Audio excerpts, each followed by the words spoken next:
Portanto, o meu bom dia muito especial para todos vocês. E a gente inicia, depois de uma temporada longe dessa turma maravilhosa, G3, que eu tenho muito afeto, muito carinho, e a gente vai começar nesse momento de pandemia, nesse momento de que todas as pessoas estão em casa, estão guardadas, estão se protegendo contra esse inimigo invisível. E a FEMAF, que é a Faculdade de Educação Memorial Adelaide Franco, não poderia deixar os seus acadêmicos, as suas acadêmicas, de fora do processo de educação.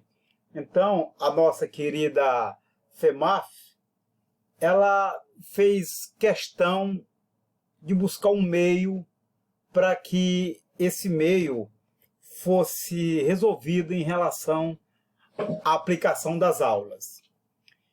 O que é que fez? Buscar através da plataforma que ela tem de educação à distância, e tem dentro dessa plataforma há uma conexão que se pode, que não seja só a educação à distância de 15 em 15 dias, que passe também somente por aquele conteúdo. Se buscou, fez um acordo com o Ministério da Educação e também buscou através dessa plataforma para que os acadêmicos possam desenvolver aulas e assim não atrase o curso, tá certo?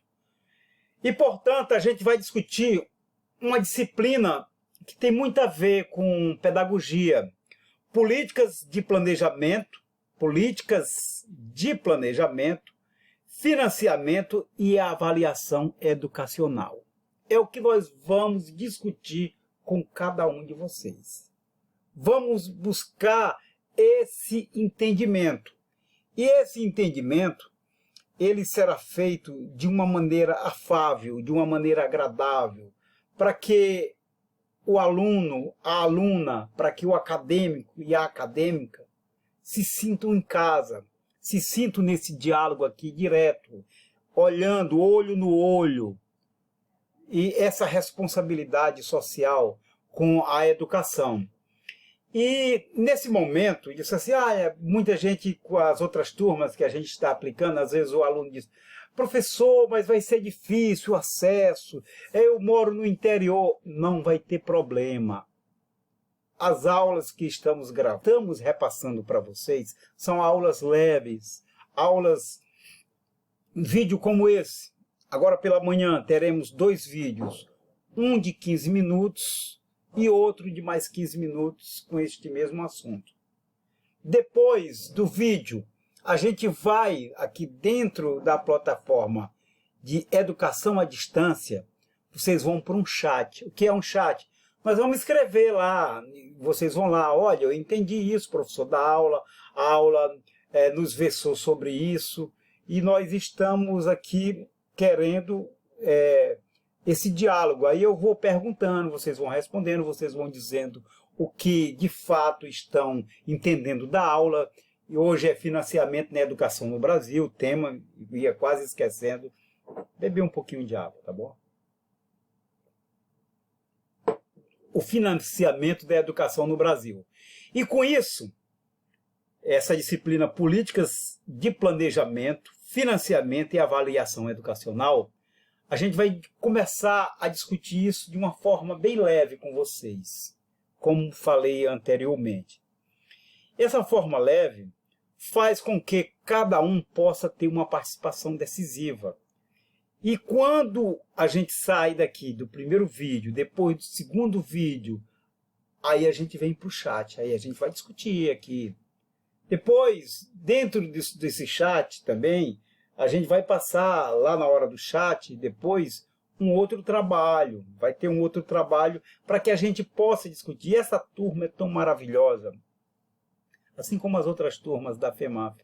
Mas essa eu tenho um carinho muito especial por vocês. Cada um, pela dedicação e o esmero com que vocês observam e zelam a questão educacional, tá bom? Pois vamos começar o nosso tema. A discussão a respeito do financiamento para a área de educação tem a ver com as condições materiais e com os recursos financeiros que viabilizam a formulação, implementação e avaliação das políticas.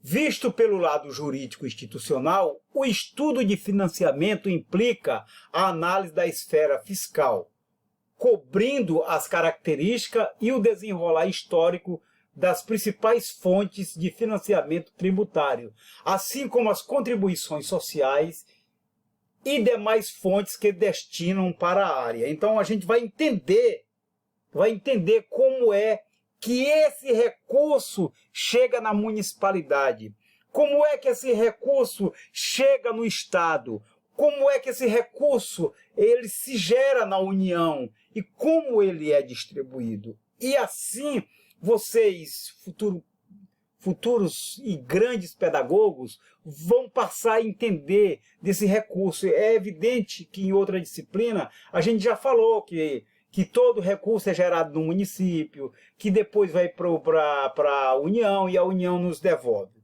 E então, com isso, busca-se um olhar integrado de amplitude do espaço fiscal e parafiscal que se destina ao financiamento da área, a área de educação, de como se destina, de como é feito esse olhar. O tema do financiamento, em termos de escopo, abrange o financiamento realizado pelo setor público e parte financiada pelo setor privado, mediante os gastos realizados pelas famílias e indivíduos, associações, entidades privadas, Serviço Nacional de Aprendizagem Industrial, que é o SENAI, Serviço Nacional de Aprendizagem Comercial, SENAC, e sindicatos, igreja, clubes e etc. É o grupo S também, que tem SENAI, o SENAI, SENAC, e que dão assim uma força muito grande para que a educação possa andar. E empresas privadas, é claro. Neste último caso, salienta-se que existem vários problemas associados à insuficiência e à consistência duvidosa dos dados, além, em geral, da pouca complexidade das informações, em grande parte devido à descentralização na realização dos gastos, bem como de uma série de definições nem sempre objetivas. Porque nem sempre o financiamento objetivo em relação à educação, ele é claro. Porque às vezes não há uma responsabilidade do gestor público, do prefeito municipal. Não há uma responsabilidade social também de um secretário de educação. Não há uma responsabilidade social de um diretor de escola. Também não há responsabilidade social, às vezes, do professor. Então, se há essa responsabilidade por trás de tudo isso, vai fazer com que as definições sejam mais objetivas. Aí você vai dizer, professor, mas o que é que o professor tem a ver com financiamento? Tem sim. O professor tem a ver com financiamento, ele é responsável a partir do momento da aplicação da educação com qualidade. O que é certo nesta questão é que, para o setor privado, as informações não se encontram altamente disponíveis, o que torna um enigma falar em financiamento da área de educação no Brasil quando se pretende considerar todos os setores envolvidos. Aí o que é que eu digo? É porque, para o setor privado, isso é uma longa história que a própria as igrejas defenderam na Constituição de 88, que a educação, o setor privado fosse mais privilegiado, coisa e tal, porque as igrejas já vinha do regime militar e de outras coisas, alguns colégios que eram determinados ali, que tinham esse aparato do governo como escolas de comunidades. Mas era importante que a Constituição Cidadã de 88 defendesse isso com afinco. Por isso, algumas instituições privadas se fecharam em copa em relação às informações da educação.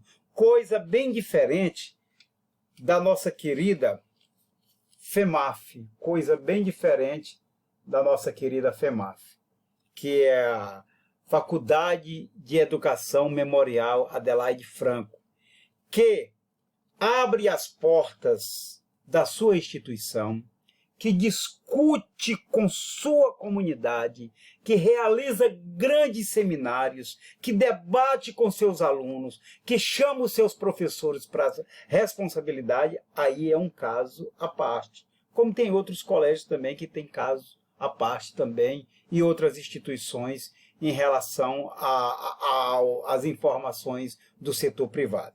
Mas vamos para o setor público. É por isso que neste trabalho, assim como na maioria dos trabalhos ligados a este assunto, até o momento toma-se somente para a realizada pelo poder público como referência, porque o poder público está lá. Tem a Secretaria de Educação do município, tem a Secretaria da Escola também que presta informação, tem a Secretaria de Estado de Educação e tem o Ministério da Educação e está lá no site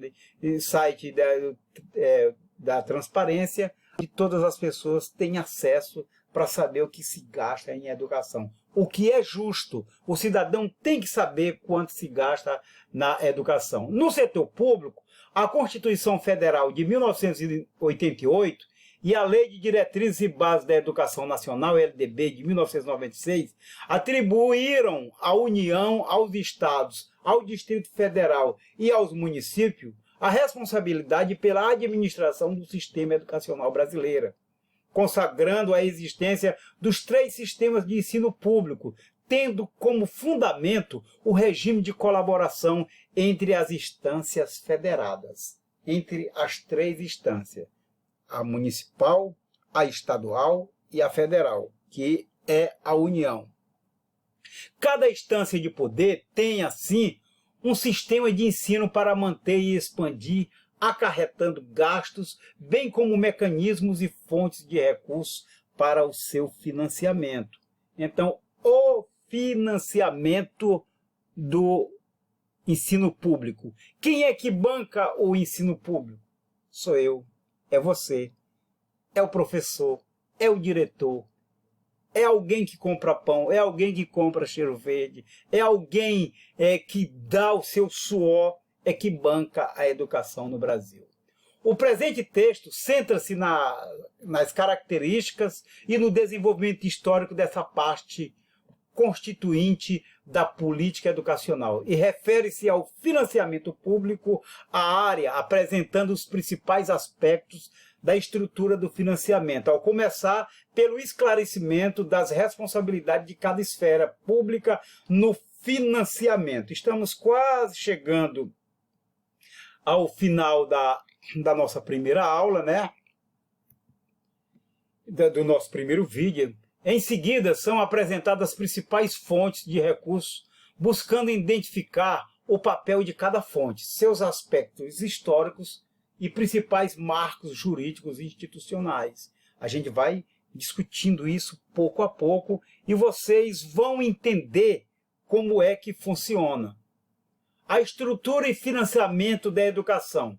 A Constituição Federal de 1988 estabeleceu explicitamente que a educação é um direito social e, para tal, definiu os responsáveis, família e Estado, pelo seu provimento, visando assegurar o cumprimento deste mandamento e, com isso, garantir o pleno gozo do direito ao cidadão.